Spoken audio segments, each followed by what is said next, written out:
जिस हमले के बाद इंसान का बचना बिल्कुल ही नामुमकिन हो जाता है। तो आजकल रेशों की संख्या पकने वाली ज़्यादा हो गई है। तो गधेली और ततैया नामक के कीट होते हैं ना, ये एक अगर किसी इंसान को लग जाते हैं तो पूरा का पूरा झुंड उनका सहयोग करता है। तो यहाँ पे सोयाबीन की फसल भी एकदम से तैयार हो गई है। जंगली सुअर को भगाने के लिए खेतों में इस प्रकार के इंसान बनाए गए हैं। बारिश होने के कारण ये छोटा सा गधेरा अभी भी बहुत ज्यादा उफान में आ रखा है। हेलो हाय दोस्तों, कैसे हो आप सभी। स्वागत है आप सभी का फिर से एक बार मेरी एक नई वीडियो में। तो चलिए जी, आज के ब्लॉग की भी स्टार्टिंग कर लेते हैं।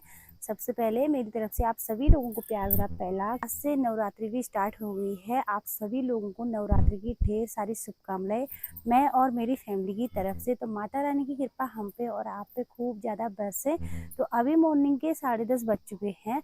तो मैंने सुबह से जितना भी काम था सब कंप्लीट कर लिया है। काम कंप्लीट करने के बाद मैं ब्लॉगिंग कर रही हूँ, क्योंकि सुबह से ना हड़बड़ा धबड़ी हो ही जाती है, आप सभी लोगों को पता ही है। पे आप लोग देख सकते हैं कपड़े भी धो दिए हैं, घास भी धूप में हम लोगों ने डाल दी है। यहाँ पे काटूंगी केले, यानी कि केले का पेड़। तो सबसे पहले ऊपर से केले काट लेती हूँ, क्योंकि अगर नीचे से पेड़ काटूंगी तो टूट भी जाएंगे।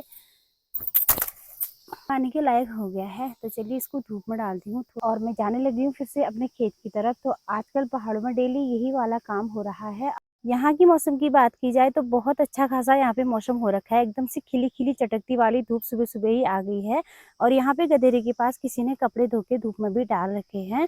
खेत में जाने वाले रास्ते भी लगभग साफ हो ही गए हैं। लगभग बहुत सारे लोगों ने घास काट दी है और रास्ते भी अच्छी तरह से दिखने लगे हैं, यानी कि घास कट गई है तो एकदम से साफ हो गए हैं। मैं पहुंच रखी हूँ अपने खटौड़ के गधेरे के पास। तो यहीं पे हमारा एक मिर्ची का खेत है, यहीं से मैं मिर्ची तोड़ रही हूँ।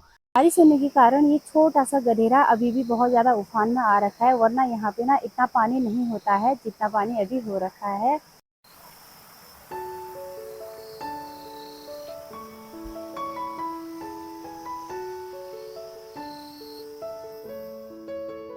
जंगली सुअर को भगाने के लिए खेतों में इस प्रकार के इंसान बनाए गए हैं कपड़ों के, मतलब इनको हमारे पहाड़ी लैंग्वेज में भैंसुल बोला जाता है। तो आजकल जैसे कि नवरात्रि के फेस्टिवल चल रहे हैं तो बहुत अच्छा लगता है पूरे नवरात्रों में। तो आजकल हमारे गुलजी के मंदिर में भी बहुत ही धूमधाम से नवरात्रियां मनाई जा रही है।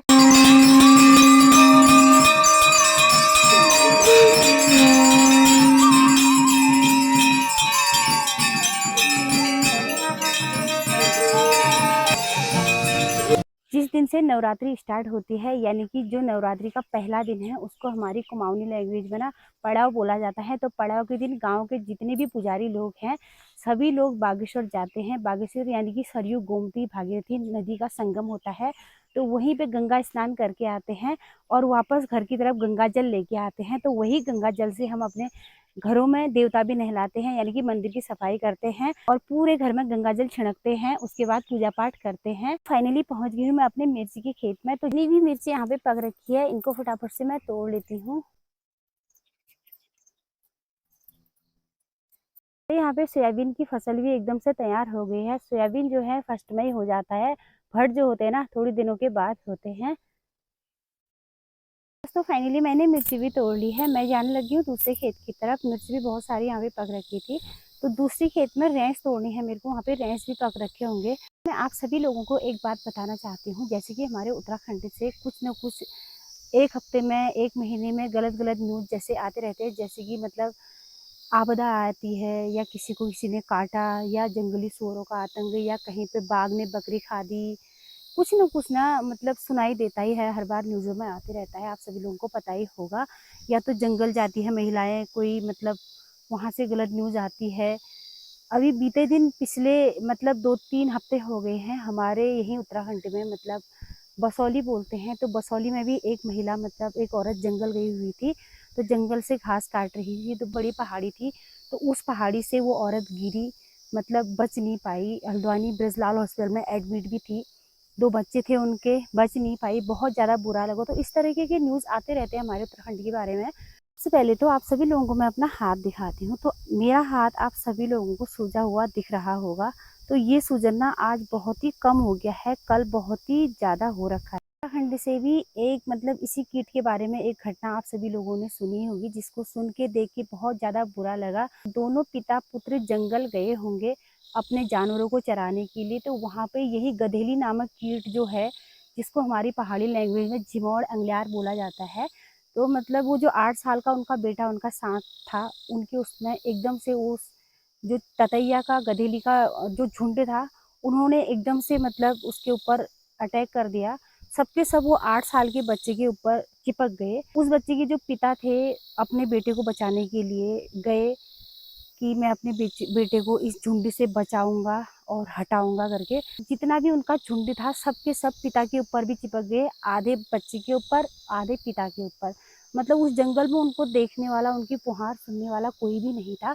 उसके बाद जब बहुत ज़्यादा चिल्लाए, फिर गांव वाले इकट्ठा हुए, उनको लेके गांव वालों ने जिला चिकित्सालय में फिर भर्ती कराया। उसके बाद दोनों पिता पुत्र ने मतलब दम तोड़ दी। तो दोस्तों, कहने का मतलब ये है कि हमारे पहाड़ों में लोग बोलते हैं स्वर्ग है, स्वर्ग तो है, बहुत शांति, सुकून, हर चीज़ की सुविधा है, हर चीज़ अच्छा है। लेकिन ये ऐसे इस प्रकार के जो कीट होते हैं, जो जानवर हैं, कहीं न कहीं मतलब बहुत ही खतरनाक हमला कर देते हैं, जिस हमले के बाद मतलब इंसान का बचना बिल्कुल ही नामुमकिन हो जाता है।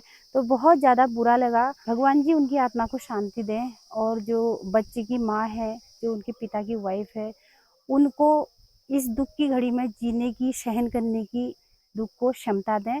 गधेली और ततैया नामक के कीट होते हैं ना, ये एक अगर किसी इंसान को लग जाते हैं तो पूरा का पूरा झुंड उनका सहयोग करता है। मतलब कि पूरा का पूरा झुंड काटने के लिए तैयार हो जाता है। तो कल जब मेरे हाथ में काटा ना, सिर्फ एक झिंगुर ने काटा, एक से तो कोई दिक्कत नहीं होती है। ज्यादातर इनका झुंड ना घास में छिपा रहता है, यानी कि घास में बने रहता है। तो अभी मैं पहुंच गई अपने हल्दी के खेत में। तो यहाँ से मेरे को तोड़ने हैं रेंस, तो आजकल पक रखे हैं। इनको हमारी पहाड़ी लैंग्वेज में ना सूंठ भी बोला जाता है। यह है हमारा हल्दी का खेत। तो हल्दी के खेत के किनारे किनारे से मैंने ना रेंस बो रखे थे।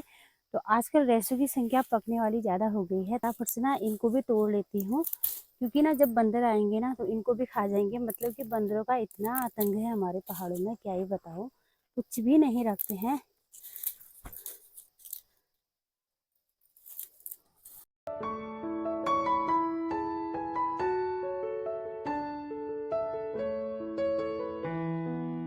तो दोस्तों, फाइनली मैं पहुंच गई हूँ घर में। करीब 11 भी बज चुके हैं, और यहाँ पे मैं सबसे पहले अपनी बकरियों को घास भी दे देती हूँ और पानी भी दे देती हूँ, क्योंकि यहाँ पे बहुत तेज़ धूप हो रखी है।